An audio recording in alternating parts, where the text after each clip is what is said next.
Hi everyone! Good morning! Ngayon ay we're preparing for the pop-up booth. Kwento ko na yan sa mga reels ko, stories. Marami pa actually kaming gagawin. Ngayon, ang ginagawa ko ay naglalaminate ako ng mga stapled na mga projects. So like for example, ito. Brave Arrow, ito yung 50 days devotional for kids. Meron pang mga ilalaminate and then i-assemble din yan. Tapos ito yung Brave Arrow natin, A Guide to Self-Protection. So doon na din natin yan i-release. So hindi pa natin to na i-release sa market. Gusto ko doon unang-unang i-release ito. So hopefully makapag-print din tayo ng marami nito. Magsasagot lang ako ng mga questions na nare-receive natin usually doon sa mga reels na pinopost natin sa ating Facebook page while working doon sa mga tatapusin namin para sa pop-up booth. But before ko sagutin yung mga questions nyo, gusto ko lang magkwento sa inyo kung paano ba nag-start yung Graceful Homeschooling. Yung Graceful Homeschooling, it started way back in 2020. So pandemic yon, nagkaroon lang kami ng desire and burden then at the same time na mag-share ng homeschooling journey namin. So at that time kasi parang lahat talaga tayo naging accidental na homeschooling family. So wala tayong option to send our kids to school at that time. So sabi namin, since ang dami talaga na nahihirapan paano ba sila mag-start ng homeschool. So at that time, parang 5 years na yata kami nag-homeschool noon. So, sabi namin, sige, gawa tayo ng YouTube channel natin. Tapos, tawagin na natin din siya na Graceful Homeschooling para yun na yung name natin. So, doon nagsimula yung Graceful Homeschooling. Nag-share lang kami ng homeschooling journey namin. Ano ba yung mga lessons na ginagawa namin at that time. Tapos, after the pandemic, ay gumagawa na ako ng mga materials para sa mga kids ko. Nung time na yon, may mga mommies na rin and educators na nag-a-ask, saan ba kami makakabili ng mga materials na ginagawa mo? So, yun, nung time na yon, tapos na yung pandemic, so nag-open naman kami ng Shopee store namin. So, Graceful Homeschooling din yon. Doon naman kami nagli-list ng mga products na binibenta natin, like mga learning materials nga para sa mga bata. Pero alam nyo ba, nagsimula lang ako sa isang gunting at lumang printer namin at that time kasi nag-homeschool na kami. So, nag-decide kami, bumili na lang tayong printer kasi marami talaga ako. Mahilig ako yung nagpiprint ng mga materials. So, sabi ko, bumili na lang tayo para hindi na din tayo maggastosan na nagpapaprint pa sa labas. Kasi pag kinumpute mo yon, ganun din siya, diba? Parang aabot ka din na nakabili ka ng isang printer. So, bumili kami noon ng printer. Yun yung ginagamit ko. Piprint ako ng mga learning materials. Tapos wala pa akong mga ganitong equipment noon. Ang meron lang ako talaga, gunting. Kasi gupit lang ako ng gupit. Tapos, dati, natatandaan ko, ang ginagamit ko noon na pang-laminate ay yung makapal na scotch tape. Kasi wala pa rin akong laminating machine, yung mga phototop, yan, wala pa akong mga ganyan. So, at that time, yung makapal lang na scotch tape yung ginagamit ko. So, yun, doon nag-start yung Graceful Homeschooling, isang gunting at lumang printer. Meron akong nirelease noon, ang tawag doon, Toddler Learning Pack. Kasi meron akong anak na 2 years old at that time. Sabi ko, hindi ko maturuan yung anak ko. Ano bang kailangan nating turo dito? So, nag-research ako, nag-aral ako, tapos until eventually, sabi ko, I would come up with an activity pack or learning activity pack for 1 to 3 years old na matatouch na lahat ng mga developmental milestones nila. So, such as fine motor skills, gross motor skills, music, language, cognitive skills. Yan. So, yung buong pack na yon ay print ko yon. Tapos, nag-post lang ako one time sa Facebook na ginagamit ng anak ko yung isang activity doon sa Toddler Learning Pack. And then, may mga mommies na reply sa akin or nag-message sa akin na paano po ba kung makakabili ng ganyan. Tapos, after no, nagpa-pre-order ako. And then, at that time, siguro mga 15 mommies yung bumili. So, nakabili ako ng bagong printer. Tapos, nakabili na din ako ng cutter nung time na yun.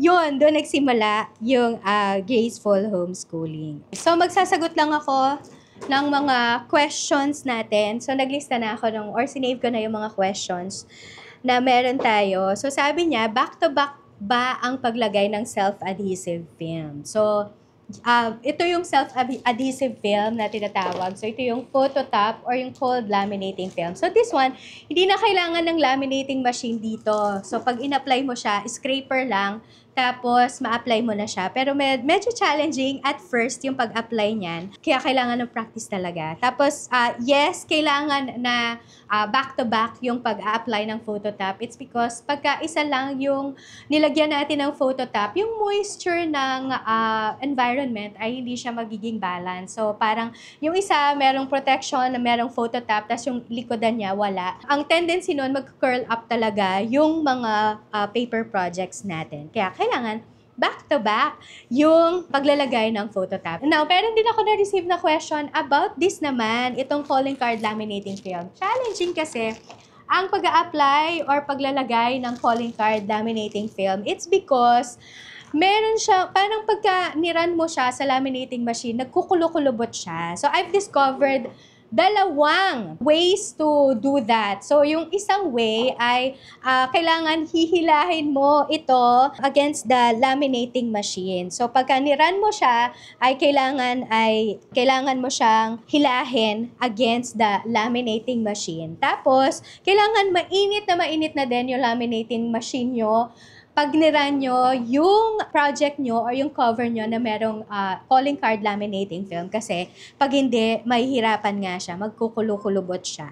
Now, meron ako natutunan from one of the students ng Papers to Profits na pwede na tayong maglagay ng bond paper sa front and back para lang hindi siya magkulo-kulubot. So, yan yung ginagawa ko ngayon. I find it very effective also. Tapos at the same time, it saves me time din. Tapos effort kasi hindi ko nahahatakin yung calling card laminating film. Pero make sure nga na mainit talaga yung inyong laminating machine. Yan, i-run ko lang ito sa ating laminating machine. Tapos, while doing that, ay magsasagot na tayo ng iba pang mga questions. Okay. Ayan. So, sabi niya, hello po, what kind of paper are you using po sa cover? At ilang GSM po yon? Ayan. Okay. So, for the cover, ang ginagamit ko sa cover ay yung QUAF na 220 GSM na photo paper. Pero, ang ginagamit ko, double-sided na glossy. Kahit na wala akong piniprint dyan sa pinaka-back cover natin, double-sided pa rin yung binibili ko. It's because I find it mas mura siya kaysa dun sa one-sided glossy. Hindi ko rin maintindihan kung bakit ganon. Pero mas mura siya sa one-side glossy. Pero yun yung ginagamit ko, 220 GSM na photo paper na double-side glossy. So yan. Natapos ko na to. Meron kang makikita ng mga excess dito sa ating cover. So, gumagamit lang ako ng gunting para gupitin siya. Then, i-assemble ko. Papakita ko sa inyo kung paano ina-assemble din itong stapled na project. So, there you go. Meron siyang pagka-smooth yung kanyang texture, pero hindi siya glossy. Tulad ng mga ng glossy na laminating film or glossy na calling card laminating films. Ngayon, gumagamit ako ng scoring board para naman i-score yung ating project. Wait, papakita ko sa inyo ng malapitan. So, ito yung ating scoring board para lang mas madali siyang guhitan, para mas madali pag in-stapler din natin later. Although, sa mga cover ko, naglalagay na ako ng guhit dyan para meron akong point of reference. Mas madali kasing itupi or itiklop yung cover natin pag nakascore siya. So, yung scoring board, may mga linya-linya yan na makatulong sa inyo. So, I don't know kung nakikita nyo yung linya dyan, pero yan ang effect niyan pag gumamit tayo ng scoring board. And then, yan yung gagamitin natin na reference pagka nag-stapler tayo. So, ito naman ngayon, gagamitin ko lang itong heavy duty na stapler. It's because medyo makapal yung project natin. So, merong tayong pwedeng gamitin na long arm stapler, pero iyon ay para sa hanggang 25 sheets lang of paper. So, yung long arm stapler ay ginagamit siya pag manipis lang yung mga projects. Pero, kayang-kaya na rin natin mag-come up ng paper products sa long arm stapler. Okay, there you go. So, I'm done na with the stapler. Tapos ito, madali lang siyang itiklop or itupi kapag nakascore tayo kasi Ayan, parang meron na siyang linya talaga dito sa pinakagitna niya. Tapos, ang ginagawa ko lang dito, pinapress ko lang ito para, doon sa rim cutter ko, para madali na siyang i-cut mamaya kasi hindi siya bumubuka-buka. So, i-press ko lang to doon sa aking rim cutter. Okay, so we'll do another one. Itong Brave Arrow na devotional naman to for teens. So, magla-laminate lang tayo. Well, answering again another question. So, meron ako ulit na sasagutin na question dito. Ano po ang gamit nyo na paper sa template? Okay, so, ayan. Ito, ginagamit ko sa cover, kagaya nung sinabi ko kanina, 220 GSM na photo paper. Now, for the inside pages, ang ginagamit ko naman dito ay yung paper 1 na 80 GSM. Tapos, pagka mga staple projects, ang ginagamit ko ay A4 size. Well, hindi to sponsored, okay? Pero I find it sobrang, okay na okay ako, satisfied kasi ko doon sa paper 1 na bond paper, kaya yun na talaga yung ginagamit ko ever since. So, nung na-discover ko siya, yun na yung ginagamit ko. So, pwede naman kayong gumamit din ng 100 GSM. So, yung 100 GSM, pwede nyo gamitin kung ang mga projects nyo, for example, ay mga coloring books, yung mga ganon.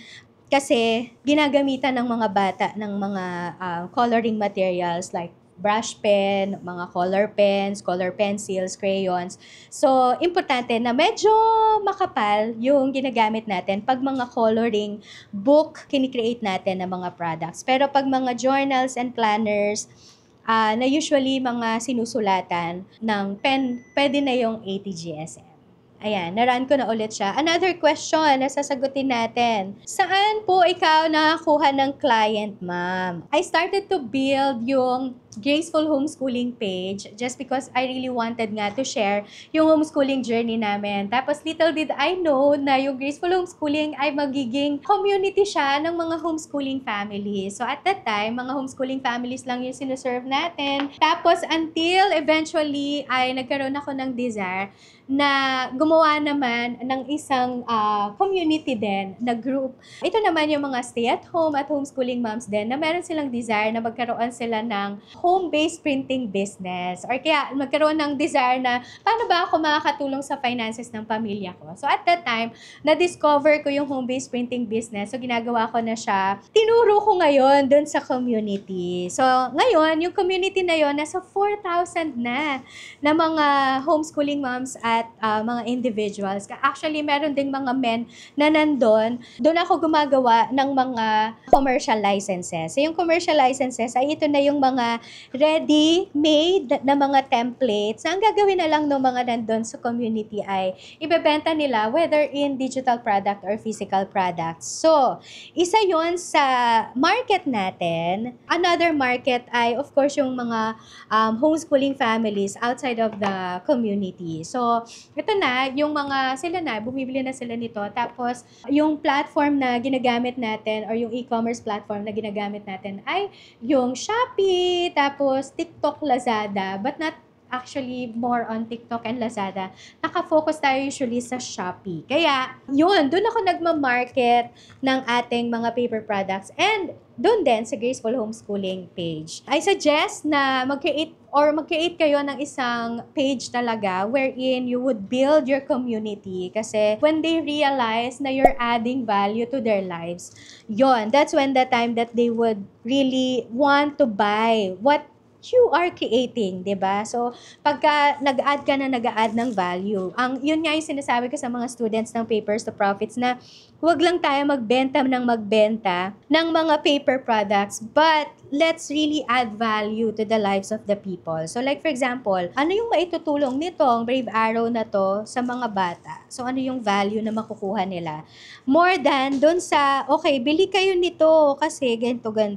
Yun, huwag tayong magbenta lang ng magbenta, but we add value to the lives of the people. So, yun yung isa sa mga lessons na natutunan ko in business, that you really add value to the lives of the people kasi eventually they would really want to buy kasi ang dami ng values na na-add mo sa kanila.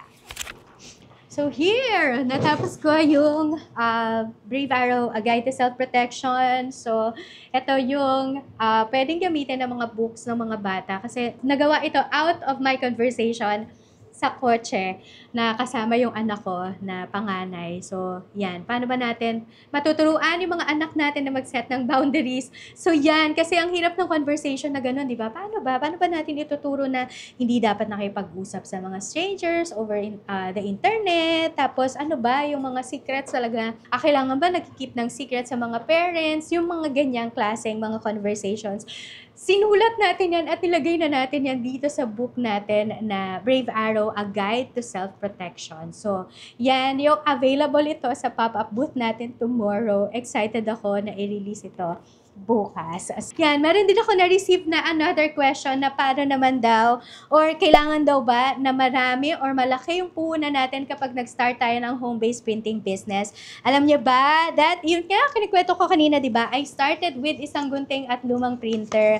Tapos, at that time na nagpiprint na ako ng toddler learning pack. Dahil nga, yung toddler learning pack ay mga flashcards yon.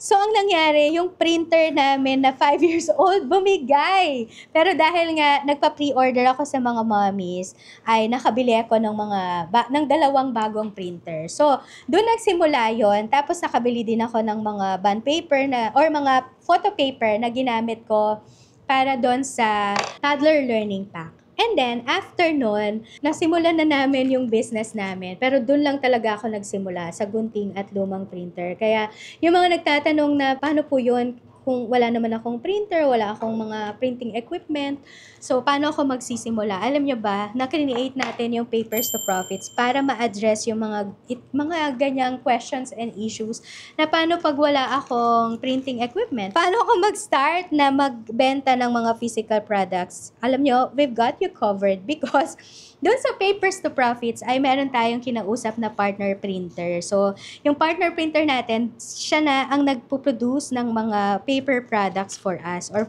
pwedeng sa iyo, kung gusto mo halimbawa na magbenta ng ng mga physical products pero wala ka pang means to do that. So, sila ang gagawa ng production for you. Tapos, darating na yon, finished product na, ibebenta mo na lang at ima-market. So, yan yung answer ko to that question na paano pag wala akong printing equipment, pwede pa ba or possible pa ba na magbenta tayo ng physical products? Yes. Tapos, isa pang question, no, pagdating sa partner printer, meron po bang minimum quantity order? My answer to that is wala. So, hindi naman sila nagre-require ng minimum na quantity order para doon kasi ang usapan nga namin ng partner printer ko ay it's our service na din para doon sa community para at least matulungan natin sila na makapagbenta pa rin sila ng physical products kahit wala silang printing equipment. So yun yung answer ko doon. Kailangan ba ng malaking puhunan para makapag-start tayo ng home-based printing business? Alam nyo, merong isang student sa Papers to Profits na OFW siya. So, syempre, pag OFW, nag-work ka doon talaga sa ibang bansa. So, paano ka nga makakapag-print ng mga paper products mo? So, ang ginawa niya, nakipag-partner siya doon sa partner printer natin. Tapos, yun, nakakapag-print na siya ng kanyang mga physical products. And alam niyo ba na we've received a message from her na dahil doon sa pakikipag-partner niya sa partner printer natin, makakabili na siya finally ng mga equipment niya. Mga equipment like printer, sublimation, na heat press. Na nakakatuwa lang kasi yung desire talaga niya is makauwi na din siya, mag-for good na siya sa Pilipinas para makasama niya yung pamilya niya, di ba? Parang yun pa lang, grabe, sobrang tuwang-tuwa na kami kasi nga nakatulong kami sa kanya. So marami pang mga ganong stories inside Papers to Profits. Alam niyo ba na inside Papers to Profits din, nagtuturo din ako doon ng mga products na ang gamit lang ay mga basic tools. So like for example, glue. Pwede ka nang makapag-create ng pads, tapos long arm stapler, hindi yung ganitong heavy duty stapler. Long arm stapler na nasa, I think 300 pesos yon to 400 pesos. Makakapag-create ka na ng ganitong products. Merong mga students sa Papers to Profits na last time na yung notebook, no? Kasi nagpasukan, so gumawa sila ng mga notebooks. Pero ang gamit lang nila, long arm stapler, tas libo-libo na or hundreds na yung pa-order nila. Imagine niyo yon. Nag-start lang sila from what? Basic tools, pero nagkaroon sila ng opportunity, 'di ba, na kumita habang nasa bahay. So, hindi nyo kailangan ng malaking puhunan, at that's my encouragement to all of you. Hindi nyo kailangan ng malaking puhunan para makapag-start kayo ng home-based printing business. Basic tools lang ang kailangan natin. Makakapag-create na tayo ng mga paper products. Now, kung wala pa ding basic tools, meron tayong partner printer inside our community na tutulong sa inyo na mag-print ng mga physical products. So, yan yung sagot ko to that question. Marami-rami na ako na nasagot na questions. So, kung meron pa kayong mga questions about home-based printing business, mag-comment lang kayo. Tapos, we'll do siguro another video like this para masagot ko din yung iba pa ninyong mga questions. But for now, babalikan ko kayo mamaya kung matapos na natin itong mga ginagawa natin for our first ever pop-up booth. So, hoping kami na maubos yung aming mga products tomorrow. But I'm excited to finally release this one sa ating pop-up booth. So, balikan ko kayo later.